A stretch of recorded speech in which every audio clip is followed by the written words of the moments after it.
नमस्कार दोस्तों, स्वागत है आप सभी का एक बार फिर से अतुल आरएस के इस डिजिटल प्लेटफॉर्म पर। तो दोस्तों, जैसा कि हमने शुरू किया था आरएस प्री भर्ती परीक्षा के लिए भारतीय राज्य व्यवस्था का सिलेबस और बिल्कुल टॉपिक टू टॉपिक अपने कर रहे हैं। एक एक बिंदु को हमने अच्छे से देखा है, जैसा कि हमने संविधान सभा, भारतीय संविधान की विशेषताएं, संवैधानिक संशोधन, उद्देशिका, ये सभी कर लिया था। और हमने शुरू किया हुआ था मूल अधिकार की एक क्लास हो चुकी है अपनी, जिसमें हमने अनुच्छेद 12 और 13 का बड़े अच्छे से अध्ययन किया था।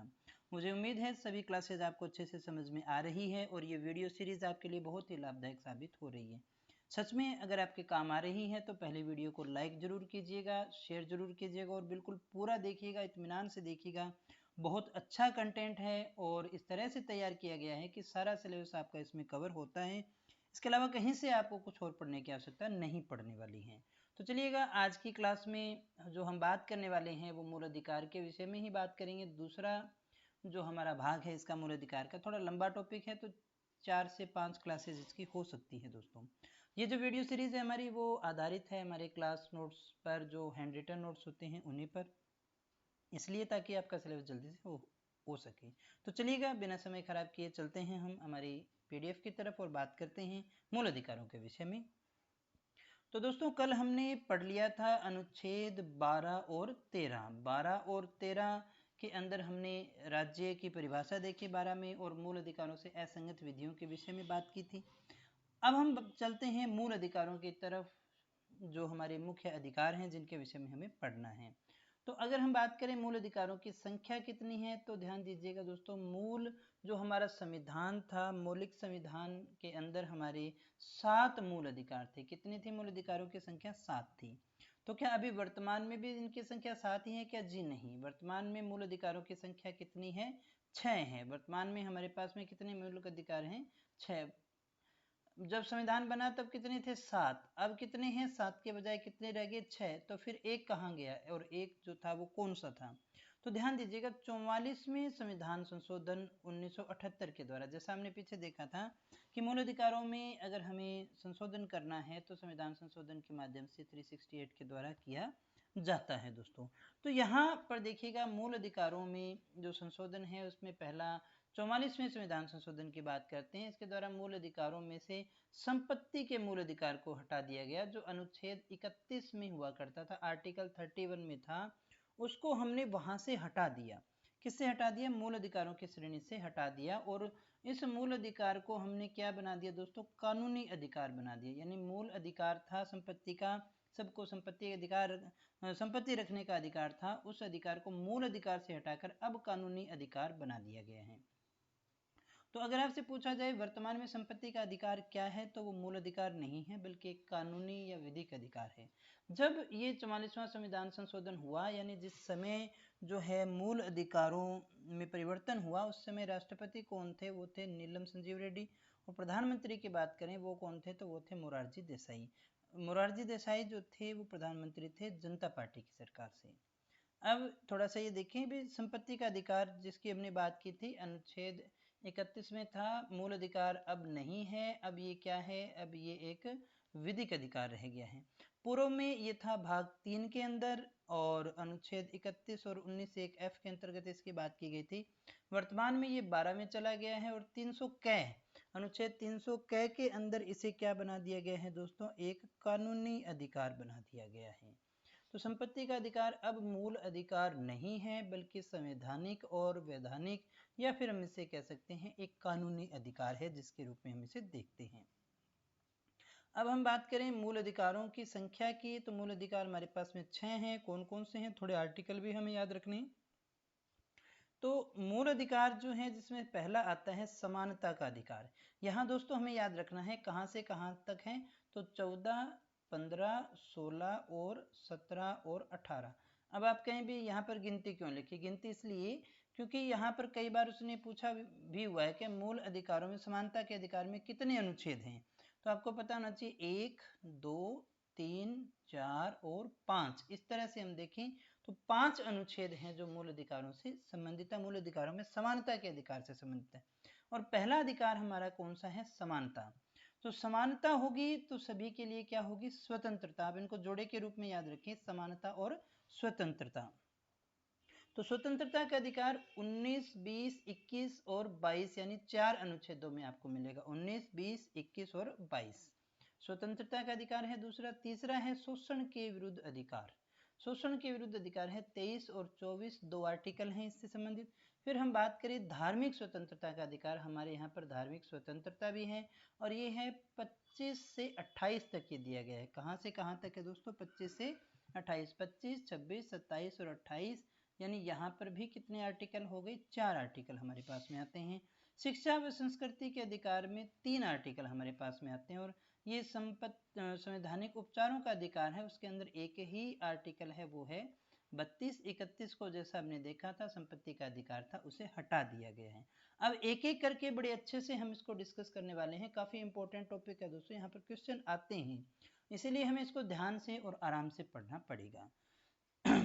अब हम बात करें पहले अधिकार की, तो पहला अधिकार है दोस्तों हमारा समानता का अधिकार। कौन से अनुच्छेद से? 14 से लेकर के 18 तक कुल 5 अनुच्छेद हमने देखे इसके अंतर्गत है, 14, 15, 16, 17 और 18।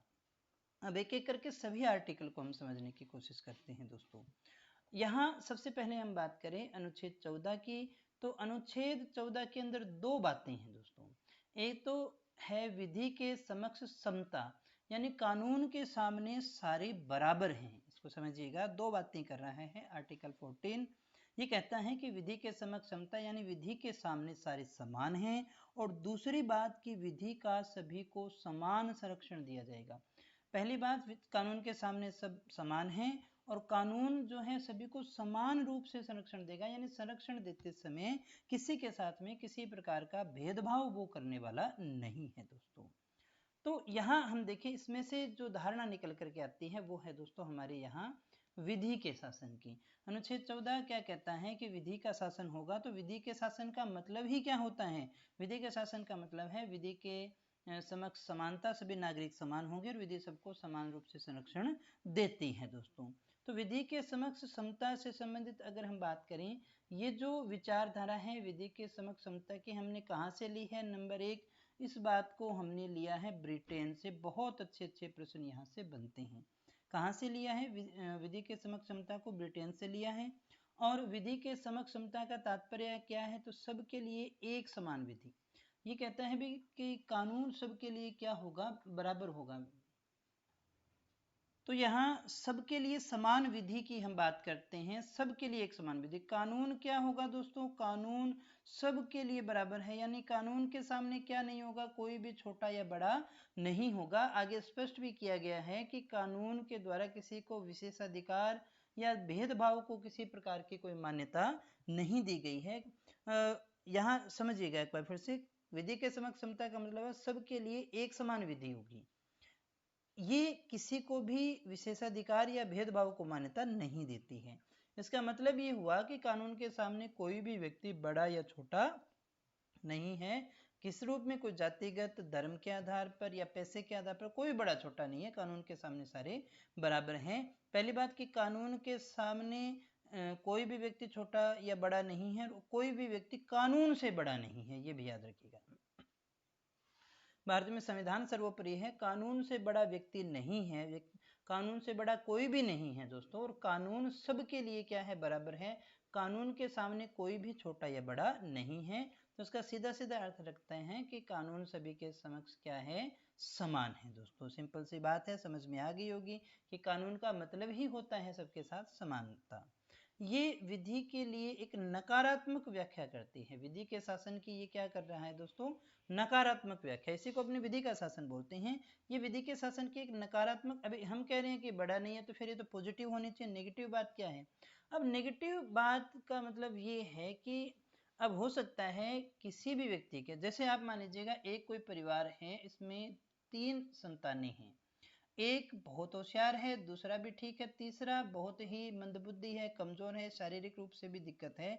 तो अगर हम कहें सबके लिए समान शिक्षा, समान खर्चे किए जाएं तो ये सही नहीं होगा, क्योंकि ये कमजोर है तो इसके लिए हमें विशेष प्रावधान कुछ करने पड़ेंगे, विशेष ट्रीटमेंट इसको देना पड़ेगा, खाना इसको अलग देना पड़ सकता है। लेकिन विधि के समक्ष समानता ये कहता है भाई कानून सबके लिए बराबर है, सबको एक जैसा ही मिलना है, कुछ भी छोटा या बड़ा नहीं है, किसी से कोई भेदभाव नहीं किया जाएगा। तो इसका मतलब सीधा सीधा ये हुआ कि अगर कोई वर्ग विशेष कमजोर है तो विधि के समक्ष समता ये कहती है कि उसके लिए कोई विशेष उपबंध नहीं किया जा सकता है। कोई पिछड़ा हुआ वर्ग है, महिला है, उनके लिए स्पेशली आप कुछ नहीं कर सकते, कानून के समक्ष सारे बराबर हैं, सबको समान रूप से में देखना पड़ेगा। तो ये एक प्रकार से क्या हो गई, नेगेटिव अवधारणा इसलिए हो गई क्योंकि यहाँ पर लोक कल्याण के रूप में क्या आ रही है, बाधा आ रही है दोस्तों। फिर हम कहें विधि के समान संरक्षण की बात, पहले हमने देखा विधि के समक्ष जो है विधि के समक्ष समता की बात, पहले यही हमने कहा ना, विधि के शासन, अनुच्छेद 14, ध्यान दीजिएगा, अनुच्छेद 14 क्या करता है, विधि के शासन की बात करता है। ये कहता है कि विधि के समक्ष, कानून के समक्ष सारे समान है और कानून सबको समान रूप से संरक्षण देता है। तो दूसरा सिद्धांत हमारा था विधि का समान संरक्षण। ये हमने कहाँ से लिया है, ये अमेरिका से लिया गया है दोस्तों।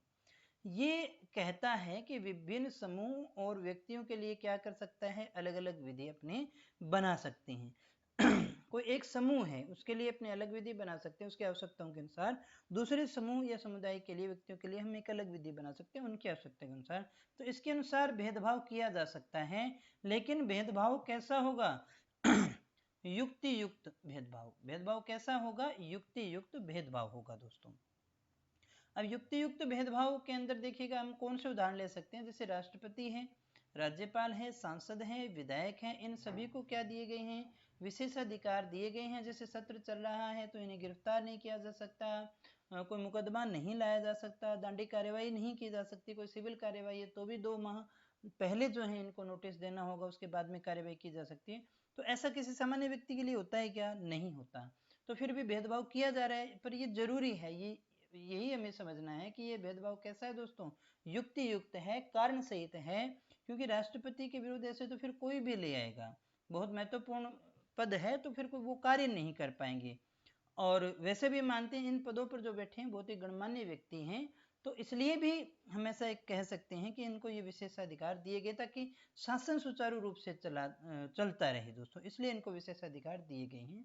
ये देखिएगा विधि का समान संरक्षण बात करता है, समान परिस्थितियों में सबको समान व्यवहार करना है। अब जैसे मान लीजिएगा कोई एक दौड़ हो रही है और उसके अंदर मान लीजिएगा किसी व्यक्ति को कोई दिक्कत है, किसी के पैर खराब हैं और एक सही है, तो हम दोनों को एक ही लाठी से नहीं आ सकते। उनका अगर हमें दौड़ करवानी तो उनके वर्ग में ही करवानी होगी, न कि हम सबके समान एक ही वे के अंदर उसमें करवा रहे हैं। यानी कोई स्पेशल चाइल्ड है, कोई कमजोर है, तो हम उसके लिए अलग से व्यवस्था नहीं कर सकते।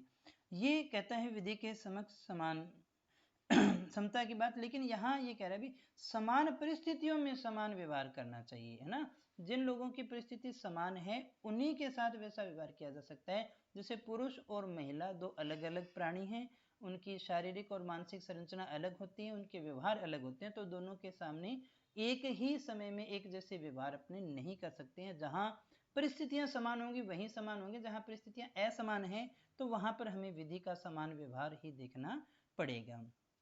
ये एक प्रकार से विधि के शासन की सकारात्मक व्याख्या है। सीधा सीधा हम कहें तो राज्य जो है वो वंचित वर्गों के उत्थान के लिए कदम उठा सकता है दोस्तों, है ना। ये आपको याद रखना है, राज्य वंचित वर्गों के लिए उत्थान के लिए कदम उठा सकता है। अब यहाँ अनुच्छेद 14 की बात करें तो उसमें बंद किया गया है कि राज्य भारतीय राज्य क्षेत्र में राज्य के सभी व्यक्तियों को विधि के समक्ष समता और विधि के समान संरक्षण उपलब्ध करवाएगा, यही हमने बात की थी। तो आर्टिकल 14 है वो क्या बताता है दोस्तों, वो बताता है विधि का शासन बताता है दोस्तों। किसकी बात करता है, विधि के शासन की बात करता है। ये कहता है कि राज्य जो है, राज्य मतलब राजस्थान राज्य है उसकी बात नहीं है, जो स्टेट की परिभाषा हमने देखी है ना 12 के अंदर, वो वाले राज्य की हम बात कर रहे हैं। तो राज्य भारतीय राज्य क्षेत्र में राज्य के सभी व्यक्तियों को विधि के समक्ष समान समता और विधि का समान संरक्षण उपलब्ध करवाने का कार्य करेगा। अब ये जो अनुच्छेद है अनुच्छेद 14 की अपने बात कर रहे हैं, ये नागरिकों के लिए, नागरिकों मतलब भारतीय नागरिक, और जो भारतीय नागरिक नहीं है बाहरी है उनके लिए भी लागू है, ये सब के लिए लागू है। और ये एक प्रकार से किसी विशेष अधिकार को मान्यता नहीं देता है। हालांकि आगे जब हम 16-17 पढ़ेंगे तो आएगा 16 के अंदर जो है विशेषाधिकार दिए जाएंगे दोस्तों। लेकिन हम ये देखें कि विशेषाधिकार जो हैं वो ये 14 ये कहता है कि विशेषाधिकार हमें नहीं देना है। आर्टिकल 14 की बात करें तो ये कहता है कि विशेषाधिकार को मान्यता नहीं दी जाएगी। दोस्तों, विधि के समक्ष समता की अवधारणा हमने ब्रिटेन से ली है, और ये जो विचार है डाइसी, डाइसी कौन है? एक विचारक है, ब्रिटिश विचारक है, उसके विचारों पर आधारित है। जो विधि के शासन की हम बात कर रहे हैं, यह कानून की सर्वोच्चता को स्वीकार करता है कि तभी कानून के सामने सारे बराबर हैं। अब हम कहें तो विधि के समक्ष समता, हमने 14 में क्या पढ़ा दोस्तों कि विधि के समक्ष सभी समान हैं, और विधि जो है सबको समान संरक्षण देगी, यही विधि का शासन होता है। और राज्य ये सारी चीजें नागरिकों को उपलब्ध करवाएगा, चाहे वो गैर नागरिक है, नागरिक है, सबको उपलब्ध करवाना है। तो क्या इसके अपवाद भी हैं? हाँ जी, इसके अपवाद भी हैं। क्या है? आर्टिकल 361 राष्ट्रपति और राज्यपाल को उन्मुक्तियां देता है। उन्मुक्तियों का मतलब होता है छूट व विशेषाधिकार देता है। कौन से विशेषाधिकार देता है? जैसे अभी हम बात कर रहे थे ना कि विशेषाधिकार नहीं दिए जा सकते, लेकिन यहाँ दिए जा रहे हैं अनुच्छेद 361 के द्वारा। वही तो अपवाद हुआ कि पदीय कार्य, राष्ट्रपति या राज्यपाल अपने पदीय कार्यों के निर्वहन के लिए किसी भी न्यायालय के प्रति उत्तरदायी नहीं होगा। वो जो कार्य कर रहा है उसके लिए उसको प्रति कोई केस नहीं किया जा सकता है। जब उसका कार्यकाल चल रहा है राष्ट्रपति राज्यपाल का, उस समय उनके विरुद्ध कोई भी आपराधिक या गिरफ्तारी की कार्यवाही नहीं की जा सकती, कोई दंडिक कार्यवाही उसके विरुद्ध नहीं की जा सकती है। इसके अलावा अगर कोई व्यक्तिगत क्षमता, ये तो हमने बात की कार्यकाल के दौरान पद से संबंधित भी बात की, व्यक्तिगत रूप से भी अगर उसके विरुद्ध कोई सिविल कार्यवाही करनी है तो उसे 2 माह पहले नोटिस देना होगा, उसके बाद ही उसके लिए कार्यवाही की जा सकती है। अब संसद या राज्य विधानमंडल की कार्यवाही के सत्य प्रकाशन पर किसी भी न्यायालय में सिविल या आपराधिक कार्यवाही नहीं की जा सकती है। 361 क के द्वारा दिया गया है दोस्तों। यानी संसद और राज्य विधानमंडल है, वो कार्यवाही चल रही है, उसका सत्य प्रकाशन दिखाया जाता है, तो उस समय भी किसी के ऊपर कोई सिविल या आपराधिक कार्यवाही नहीं की जा सकती है।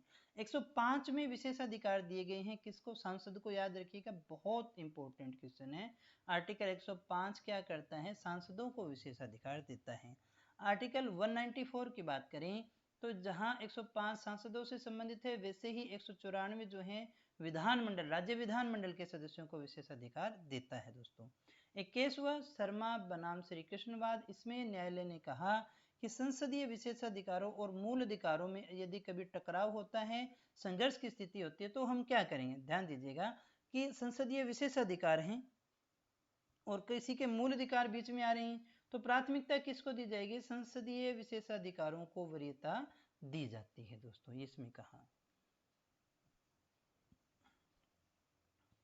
अब हम कहें और किसको, तो विदेशी राष्ट्राध्यक्ष है, कोई विदेशी कूटनीतिज्ञ आ गया, कोई विदेशी मेहमान आ गया हमारे यहाँ, कोई राजनयिक राजदूत आ गया, संयुक्त राष्ट्र के प्रतिनिधि आ गए, ये सभी विशेष हैं, तो इनके साथ में भी हम समानता का व्यवहार नहीं करते हैं, विशेषाधिकार इन्हें भी मिलते हैं दोस्तों। अनुच्छेद 15 की अगर हम बात करें, इसके बाद में अनुच्छेद 14 में क्या था दोस्तों, एक बार फिर से दोहरा देता हूँ। विधि के शासन की बात कर रहा है। विधि के समक्ष समता और समान संरक्षण राज्य द्वारा राज्य के नागरिकों को उपलब्ध करवाए जाएंगे, ये कार्य राज्य को करना है। इसके कुछ अपवाद भी थे, विशेषाधिकार भी हैं, वो हमने देखे। अब हम बात करें आर्टिकल 15। आर्टिकल 15 जो है वो कुछ आधारों पर भेदभाव का निषेध करता है दोस्तों। ध्यान दीजिएगा, जहां 14 क्या कह रहा है? समानता की बात कर रहे हैं, तो 15 क्या कह रहा है? भेदभाव नहीं किया जा सकता। किसके साथ में? केवल भारतीय नागरिकों के लिए ये अनुच्छेद है कि भारत के जो नागरिक हैं उनके साथ किसी आधार पर कोई भेदभाव नहीं किया जा सकता। अब हम देखें कुछ आधारों पर, तो ये आधार कौन से हैं? वो आधार है हमारे धर्म, हमारा मूल वंश जिसको नस्ल कह सकते हैं अपनी, हमारी जाति है, हमारा लिंग है पुरुष या स्त्री वाला, और जन्म स्थान के आधार पर कोई भी विभेद नहीं किया जा सकता है। अनुच्छेद 15 क्या कह रहा है? 14 क्या कह रहा है? सब समान है, किसी के साथ कोई भेद नहीं करना। लेकिन अनुच्छेद 15 क्या कहता है? कुछ आधारों पर भेदभाव का निषेध करता है। किस आधारों पर? धर्म, मूलवंश, जाति, लिंग, जन्मस्थान, ये 5 है और आपको इनको अच्छे से याद रखना पड़ेगा। कितने आधार बताए हैं यहाँ पर? 5 आधार बताए गए हैं, 1, 2, 3, 4 और 5, ये 5 आधार बताए गए हैं दोस्तों। अब हम बात करें अनुच्छेद 15(1) की, तो 15(1) क्या कह रहा है? राज्य केवल धर्म, अभी बात की है ना, मूलवंश, जाति, लिंग, जन्मस्थान के आधार पर नागरिकों से भेदभाव नहीं किया जा सकता। बहुत बार ये क्वेश्चन पूछा गया है आपसे कि जो है अनुच्छेद 15 के अंदर किन आधारों पर भेदभाव नहीं किया जा सकता है। बिल्कुल सीक्वेंस आपको याद होना चाहिए, धर्म, मूलवंश, जाति, लिंग और जन्म स्थान के आधार पर। अब हम बात करें अनुच्छेद 15(2) की। 15(2) क्या कहता है, ध्यान दीजिएगा, ये कह रहा है भी कहाँ कहाँ नहीं किया जा सकता है। 15(1) देखिएगा, 15(1) कहता है कि धर्म, मूलवंश, जाति, लिंग आदि के आधार पर नागरिकों से भेदभाव नहीं किया जाएगा। अब ये बता रहा है भी कहाँ कहाँ नहीं किया जाएगा। 15(2) कह रहा है राज्य निधि से पोषित या सार्वजनिक उपयोग हेतु। देखो निजी को छोड़ करके, निजी अगर हम घर में कुछ भेदभाव करते हैं तो कर सकते हैं, हम किसी को घुसने दें नहीं दें वो हमारी मर्जी है, लेकिन कुछ सार्वजनिक है, होटल है, धर्मशाला है, वहां पर अगर आपको धर्म, मूलवंश, जाति, लिंग, जन्म स्थान के आधार पर प्रवेश नहीं दिया जाता है तो फिर आपके मूल अधिकार का हनन माना जाएगा। ऐसे हम कहीं भी किसी के घर में घुस रहे थे और हम जाके केस कर दे कि हम घर में, हमको घुसने नहीं दिया जा रहा, मेरा मूल अधिकार भंग हो गया, तो नहीं, उस आधार पर नहीं होगा दोस्तों। तो हमने कहा राज्य निधि से पोषित सार्वजनिक उपयोग के लिए कोई होटल है, दुकान है, भोजनालय है, मनोरंजन के स्थान है, कुएं हैं, तालाब है, स्नानाघाट, सड़कें, सार्वजनिक समागम के स्थान, मंदिर आदि के प्रयोग में वही 5 बातें हैं, धर्म, मूलवंश, जाति, लिंग, जन्म स्थान के आधार पर कोई भेदभाव नहीं किया जाएगा दोस्तों। तो दोस्तों अगर हम कहें कि आप मान लीजिएगा किसी होटल में गए और जब आपसे पूछा गया कि आप कौन से धर्म के हैं, है ना, जैसे हिंदू या मुस्लिम, आपने कुछ भी बताया और उन्होंने स्पेशली कहा कि हिंदू होने के आधार पर या मुस्लिम होने के आधार पर आपको इस होटल में प्रवेश नहीं मिलेगा, इस दुकान में प्रवेश नहीं मिलेगा, आप इस रेस्टोरेंट में खाना नहीं खा सकते, आप इस सिनेमा हॉल में नहीं आ सकते, आप इस कुएं से पानी नहीं भर सकते, आप इस तालाब में नहीं नहा सकते, आप स्नाना घाट पे स्नान नहीं कर सकते, इस धर्म वाले को हम नहीं करने देंगे, सड़कें पर आप चल नहीं सकते, सार्वजनिक समागम के स्थान जो भी हैं, मंदिर हैं, उनमें नहीं घुसना दिया जाएगा। अगर इस चीज से मना करता है तो मतलब आपके मूल अधिकार का हनन हो रहा है। फिर ध्यान दीजिएगा, लेकिन किस में, कोई सरकारी चीज होनी चाहिए, राज्य निधि से होनी चाहिए। सार्वजनिक अगर कोई दुकान है, होटल है, भोजनालय है, मनोरंजन के स्थान है, कुएं, तालाब है, तो वहां पर आपको इस तरह से धर्म, मूलवंश, लिंग या जाति के आधार पर रोका नहीं जा सकता है दोस्तों। यदि कहीं भी इस मंदिर के अंदर तो महिलाओं को प्रवेश नहीं होता है तो आप इस आधार पर नहीं रोक सकते हैं दोस्तों। तो इस मूल अधिकार का हनन हो जाएगा, जो हमने 15(2) के अंदर देखा है दोस्तों। इसके बाद में हम बात करें 15(2), ध्यान दीजिएगा, राज्य के विरुद्ध भी है और व्यक्ति के विरुद्ध भी है, इसलिए थोड़ा सा इंपॉर्टेंट हो जाता है। लेकिन 15(1) केवल किस लिए है, केवल राज्य के विरुद्ध है दोस्तों। तो 15(2) और 15(1) में सिर्फ यही फर्क है कि 15(2) जो है वो 15(1) से कहीं ज्यादा क्या रह गया, व्यापक रह गया, क्योंकि ये राज्य और व्यक्ति दोनों के लिए है दोस्तों। अब हम बात करें 15(1) और 2, तो अधिकार है हमारे 15(1) और 15(2). 15(1) कहता है कि राज्य के द्वारा धर्म, मूलवंश, जाति, लिंग, जन्म स्थान के आधार पर किसी प्रकार का भेदभाव नहीं किया जाएगा। 15(2) बता देता है कि कौन कौन से स्थानों पर नहीं किया जा सकेंगे। तो ये तो जो 15(1) और 2 है ये तो भेदभाव का निषेध करता है, लेकिन अपवाद की अगर हम बात करें तो 15(3), 15(4), 15(5) और 15(6) ये कहता है कि कोई विशेष उपबंध भी किए जा सकते हैं, धर्म, मूलवंश, जाति, लिंग, जन्म स्थान के लिए कोई एक विशेष उपबंध भी किए जा सकते हैं। जैसे 15(3) की बात करें तो 15(3) क्या कहता है, यह अनुच्छेद राज्यों को महिलाओं और बालकों के विकास के लिए विशेष अनुबंधन की शक्ति प्रदान करता है दोस्तों। 15(3) कहता है कि किसी राज्य जो है, कोई भी राज्य जो है, महिलाओं और बालकों के विकास के लिए कोई विशेष अनुबंध बना सकता है। राज्य महिलाओं, इसके तात्पर्य ये हुआ कि राज्य महिलाओं व बच्चों के लिए कोई विशेष कानून बनाना चाहे तो बना सकता है, कोई दिक्कत वाली बात नहीं है। तो ध्यान दीजिएगा 15(3) क्या हो गया, अपवाद हो गया ना, जहां पर हमने ऊपर देखा कि मूलवंश, जाति, लिंग मतलब आयु सब आ गया ना उसमें, लिंग यानी पुरुष महिला के आधार पर भेदभाव नहीं किया जाएगा, लेकिन यहाँ किया जा रहा है ना, तो ये इसलिए तो क्या हो गया, अपवाद हो गया। अब ये किस पे हुआ ना, विधि के समक्ष समान संरक्षण के आधार पे हुआ। 15(4) की बात कर रहे हैं तो 15(4) क्या कह रहे हैं, राज्य जो है सामाजिक और शैक्षणिक रूप से पिछड़े हुए जो अनुसूचित जाति है, जनजाति है, उनके लिए विशेष कानून बनाने की शक्ति भी दे सकता है। जैसा अभी हमने देखा ना, भी किसी जाति के आधार पर कोई भेदभाव नहीं किया जा सकता, लेकिन यहाँ किया जा सकता है। ये कह रहा है यदि वो जाति सामाजिक और शैक्षणिक रूप से पिछड़ा हुआ है, कोई अनुसूचित जाति या जनजाति का वर्ग है, तो उसके लिए विशेष कानून राज्य बना सकता है। ये 15(4) अनुमति देता है, जो 15(1) और 2 के अपवाद हमें देखने को मिलते हैं।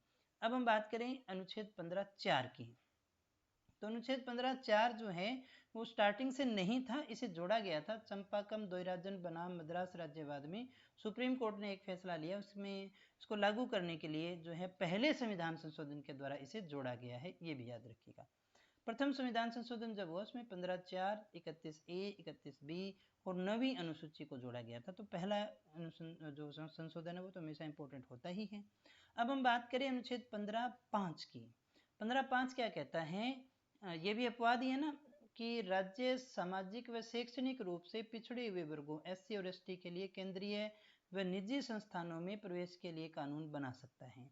यहाँ जो बात की जा रही है पिछड़े वर्गों में SC ST के लिए केंद्रीय और निजी जो स्कूल कॉलेज हैं उनमें एडमिशन की बात करता है, उनके लिए विशेष कानून बनाए जा सकते हैं।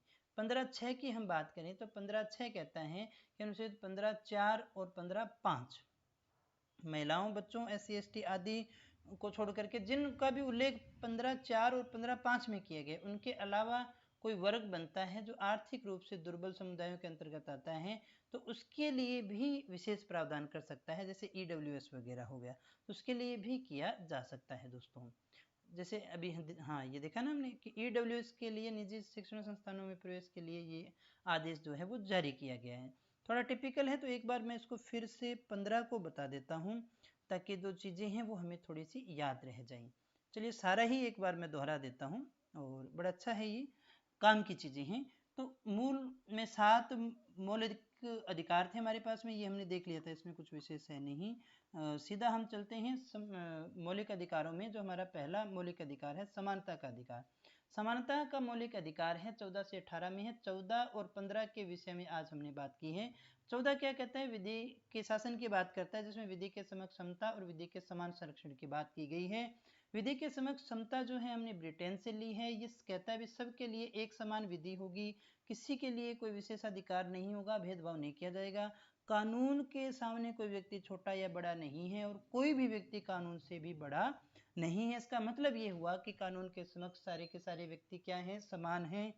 और ये जो है ये वास्तव में क्या है, विधि के शासन की एक तरह से नकारात्मक व्याख्या है। और नकारात्मक हम किस लिए मानते हैं, नकारात्मक हम इसलिए मानते हैं कि राज्य जो है चाहकर भी किसी वर्ग विशेष के लिए, मान लीजिएगा कोई कमजोर वर्ग है तो उसके उत्थान के लिए कदम नहीं उठा सकता है, तो इसलिए ये क्या हो गया, एक नकारात्मक अपने मानते हैं। अब हम बात करें विधि के समान संरक्षण की, तो ये हमने अमेरिका से लिया। ये जो है विभिन्न समूह और व्यक्तियों के लिए अलग अलग विधि बनाने की बात करता है। ये कहता है भी भेदभाव किया जा सकता है, क्योंकि समान सभी की परिस्थिति समान नहीं है ना, इसलिए सबके साथ एक जैसा व्यवहार नहीं किया जा सकता। हम कहें जैसे नौकरियों में सबको बराबर रखा जाए, लेकिन कोई इकोनॉमिक रूप से वीक रहा है, कोई सामाजिक रूप से पिछड़ा रहा है, तो सभी के साथ एक जैसा व्यवहार नहीं कर सकते। ये बात करता है समान परिस्थिति में समान संरक्षण की बात करता है दोस्तों। अब यहाँ देखिए युक्ति युक्त भेदभाव की जब हम बात करें तो विशेषाधिकार आ जाते हैं, राष्ट्रपति, राज्यपाल, संसद, विधायक, इन सब के बारे में बात आती है कि इन सब के जो विशेषाधिकार हैं। और यहाँ समान परिस्थितियों में विधि का समान व्यवहार, और ये विधि के शासन की क्या है, एक प्रकार से सकारात्मक व्याख्या है दोस्तों, है ना। ये कहता है भी भेदभाव कर सकते हैं, लेकिन भेदभाव कैसा होना चाहिए, युक्ति युक्त होना चाहिए। जैसे सांसद आदि के विशेषाधिकार हो गए, ये समान परिस्थितियों में समान विधि की बात करता है। और विधि के शासन के सकारात्मक व्याख्या, क्योंकि वंचित वर्गों के लिए ये जो है कदम उठा सकता है। 14 में यही कहा गया है कि राज्य है भारतीय राज्य क्षेत्र में सभी व्यक्तियों के को विधि के समक्ष समता और समान संरक्षण उपलब्ध करवाएगा। ये नागरिक और गैर नागरिक सबके लिए है, याद रखने हैं। ये कहता है कोई विशेष अधिकार नहीं होगा।